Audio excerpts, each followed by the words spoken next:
7 बजने को है। शंखनाद में आप सभी का बहुत बहुत स्वागत है। मैं हूं आपके साथ चित्रा त्रिपाठी। क्या आपको मालूम है कि दिल्ली शहर 3.6 लाख एकड़ क्षेत्र में फैला हुआ है और वक्फ बोर्ड के पास करीब 9 लाख एकड़ से ज्यादा जमीन है, यानी कि दिल्ली से 3 गुना ज्यादा। क्या आपको मालूम है कि रेलवे और रक्षा विभाग के बाद सबसे ज्यादा जमीन अगर किसी के पास है तो वो है वक्फ बोर्ड। यूं समझे कि वक्फ बोर्ड के पास असीमित शक्तियां हैं जिनका बेजा इस्तेमाल करने के आरोप हैं। इसीलिए सरकार वक्फ कानून में बदलाव करना चाहती है और केंद्र सरकार ने 1995 के वक्फ कानून में बदलाव के लिए विधेयक लोकसभा में पेश किया। केंद्रीय अल्पसंख्यक कार्य मंत्री किरण रिजिजू ने वक्फ कानून में संशोधन के लिए यह बिल पेश किया। बिल पेश हुआ तो संसद में जमकर हंगामा शुरू हो गया। विपक्ष आरोप लगा रहा है कि यह मुस्लिमों के साथ अन्याय है। विपक्ष के नेताओं ने अपना विरोध जताया तो वहीं बीजेपी के सहयोगी दल इसका समर्थन करते हुए नजर आए।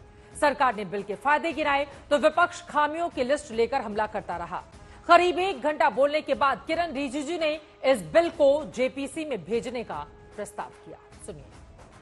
किसी का हक छीनना तो बात छोड़ दीजिए, जिनको हक नहीं मिला है उनको हक देने के लिए यह बिल लाया गया है। जिसको आज तक कभी मौका नहीं मिला, जिसको दबा के रखा हुआ है, उनको जगह देने के लिए यह बिल लाया गया है। ये अमेंडमेंट आज सरकार इस सदन में ला रहे हैं। एक तरीके से आप लोगों ने जो भी कदम उठाया है, आप लोगों ने जो भी चाहा है, वो आप नहीं कर पाया, वही चीज करने के लिए हम आज ये अमेंडमेंट प्रपोज किया गया। इस बिल का समर्थन कीजिए, करोड़ों लोगों का दुआ मिलेगा। अगर आप विरोध करोगे, चंद लोगों ने पूरा वक्फ बोर्ड को कब्जा करके रखा हुआ है और आम मुसलमान लोगों को जो न्याय इंसाफ नहीं मिला उसको सही करने के लिए ये बिल लाया गया है। लोकसभा में वक्फ बोर्ड बिल पेश हुआ। बीजेपी के सहयोगी दलों ने बिल का खुलकर समर्थन किया तो वहीं विपक्ष के नेता बिल के खिलाफ खड़े नजर आए। कई माननीय सदस्यों की बात सुनने से ऐसा लग रहा है जैसे यह जो संशोधन लाया गया वक्फ बोर्ड के कानून में यह मुसलमान विरोधी है। कहां से ये मुसलमान विरोधी है? कौन सा इसका कानून मुसलमान विरोधी बताता है? यहाँ उदाहरण दिया जा रहा है कि अयोध्या की मंदिर गुरुबाई, अरे मंदिर और संस्था में अगर अंतर आपको नहीं समझ में आ रहा है तो आप कौन सा तर्क खोज रहे हैं? अरे ये मंदिर नहीं है, आपके मस्जिद को छेड़छाड़ करने का प्रयास नहीं किया जा रहा है। यह एक कानून से बना हुआ संस्था है। उस संस्था को पारदर्शी बनाने के लिए कानून बनाया जा रहा है। इसलिए इस बिल को आना चाहिए। गवर्नमेंट कह रहे हैं कि हम महिलाओं को दे रहे हैं। मुझे यकीन है कि आप बिल्किस बानो को और जकिया जाफरी को मेंबर बनाएंगे, मुझे यकीन है।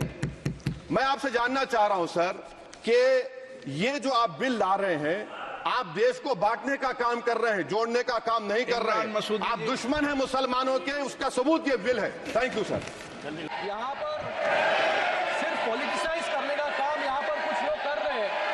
जाति का नाम, धर्म का नाम लेकर इस बिल का विरोध यहाँ पर कर रहे हैं। मुझे लगता है कि यहाँ पर I think shame on you all people. क्या इस देश में एक ही कानून चलेगा? आपको अलग कानून क्यों चाहिए? यहाँ पर इस बिल को लाने का मकसद एक ही है, ट्रांसपेरेंसी और अकाउंटेबिलिटी। मुझे लगता है कि जिस तरीके से इन्होंने पूरे देश में संविधान के नाम पर भ्रम फैलाने का काम किया, फिर से आज इस बिल के नाम पर जो है भ्रम फैलाने का काम ये ऑपोजिशन पार्टीज यहाँ पर कर रहे हैं। हम लोग संविधान की कसम खा करके यहाँ आए और इस संविधान की धज्जियां इस विधेयक के अंदर उड़ाने का काम किया जा रहा है।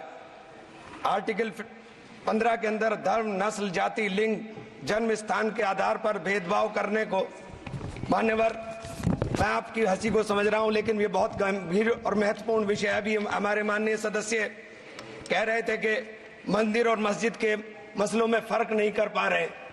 मैं बताना चाहता हूं वक्फ बोर्ड मस्जिदों का प्रबंधन करने का काम करता है और वक्फ बोर्ड के तहत ही मस्जिदें सारी की सारी आती हैं। आप वक्फ बोर्ड की प्रॉपर्टियों को खुर्द बुर्द कराने की जो साजिश लोग कर रहे हैं, उन साजिशों को बल देने का काम कर रहे हैं। समर्थन और विरोध के तमाम स्वर आपने सुन लिया। आज संसद में बोलते हुए अखिलेश यादव ने अध्यक्ष के अधिकारों की कटौती का जिक्र किया, जिस पर अमित शाह ने आपत्ति दर्ज कराई। कैसे चला इन दिनों के बीच घमासान, वो भी सुन लीजिए। अध्यक्ष महोदय, सच्चाई ये है कि भाजपा अपने हताश, निराश, आप तो उस कानून चंद कट्टर समर्थकों के तुष्टीकरण के लिए ये बिल लाने का काम कर रही है। अखिलेश जी, अध्यक्ष महोदय, आज तो हमारे आपके अधिकार कट रहे हैं। मैं याद कीजिए अध्यक्ष महोदय, मैंने आपसे कहा था कि आप लोकतंत्र के न्यायाधीश हैं, और मैंने अध्यक्ष महोदय सुना इस लॉबी में कि कुछ अधिकार आपके भी छीने जा रहे हैं। उसके लिए हम लोगों को लड़ना पड़ेगा आपके लिए।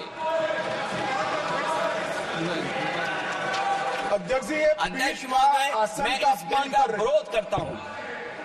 कोई अध्यक्ष के अधिकार अखिलेश जी सिर्फ विपक्ष के नहीं है, पूरे सदन के हैं।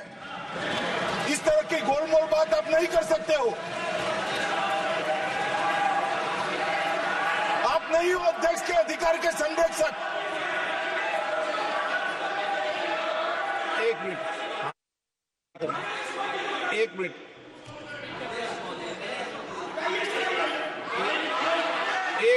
प्लीज।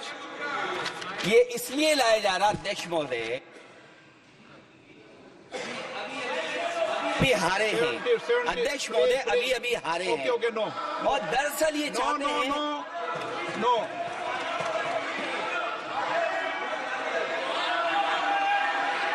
रिपोर्ट में नहीं जा रहा आपका कुछ भी, रिपोर्ट में नहीं जा रहा।